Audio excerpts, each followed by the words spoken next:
and glean the lesson very, very importantly. I don't know how many of you like flying, but I hate it. And half of my life is spent 35,000 feet in the air.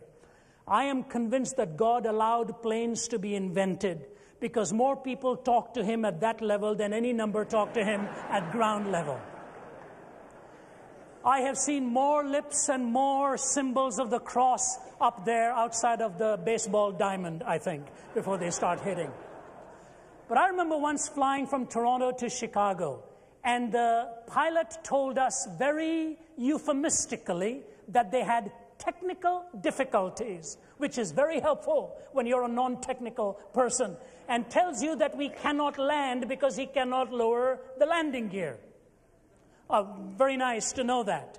And as he was informing us of that, we were told we were going to have to make an emergency landing, dumping all our excess fuel before we could come into this situation and try and force a landing gear, whatever he was going to do. We were all redistributed and repositioned for what it was worth.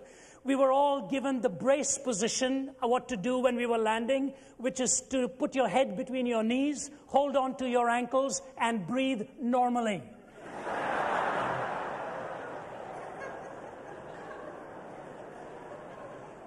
Do you know something I noticed happening inside that plane? Of course, outside there are police cars and ambulances and the lights are flashing and you're settling all your last rites with God, as it were. Have you ever wondered why they call these places terminals? That's always been one of the most intriguing things to me. They call them and then the pilot tells you we're in our final approach, as if you're not convinced yet. But as I looked around the inside of the aircraft, do you realize there was not one person asleep? Not one man, woman, or child asleep. And if the eyes were closed, the lips were moving. You see, you can't go to sleep when there's such a ravaging risk around you and a storm, as it were, gathering around that aircraft. Ladies and gentlemen, there's a storm around our world right now, all over, including our streets right here, and some of us are tending to be sound asleep, out of touch with what is really going on in that cloistered existence where the door can be shut and we look upon ourselves and feel how nice it is to be in this protected setting. Let me describe for you one writer, George Will, who writes in Newsweek magazine periodically, describing the situation right here in the American scene in an article entitled Decadence and the Times. Times Square, rotting core of the Big Apple, is home of this city's last growth industry, pornography.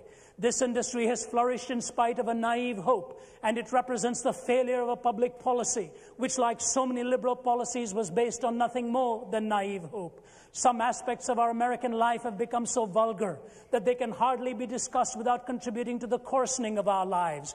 Elbow your way through the dirty men in dirty raincoats and crowded peep shows and read for yourself the vivid descriptions of current fare.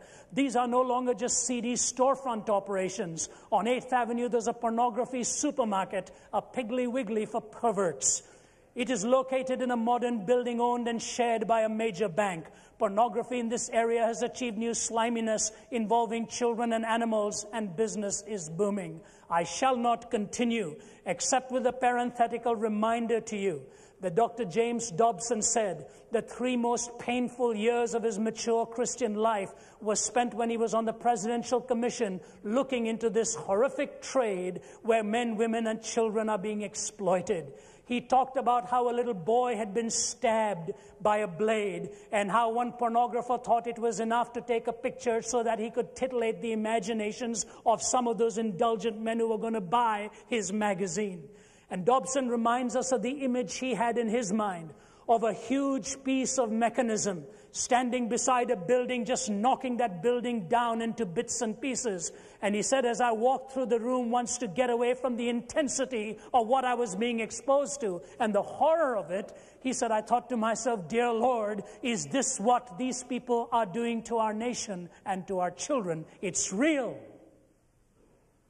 The storm is out there as a whole generation is being sacrificed. But listen to what he continues in the movie industry harnessing this. Until the final minutes, this Latin American film called Snuff is a mishmash of shootings and knifings and general mayhem. This part is not much worse than what erupts on U.S. television at 9:01 each night after the family hour. But the final minutes of Snuff show a man dismembering and disemboweling a live woman using a knife, wire clippers, and an electric saw. The only groups to complain were the feminist groups that missed the larger point and denounced Snuff as an insult to women. The final murder, whether real or fake, is repulsive enough to convince the dismal viewers who want to believe it is real. When I saw it, the final butchery left the viewers tittering merrily, asking one another, "It was real, wasn't it?" The audience would have been surly if the murder had been unconvincing. Remember a decade ago, the Connecticut woman who went to see I Am Curious Yellow? That Swedish film was a great shocker in the 60s, even though it only showed simulated sexual intercourse. That wasn't enough for the Connecticut woman who indignantly walked out and said, "I paid for filth and I didn't get filth." How do you react to that?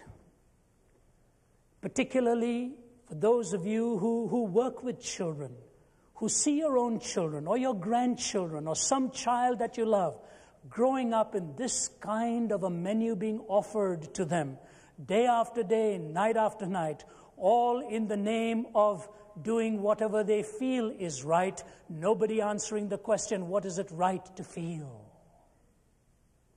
Half of my ministry is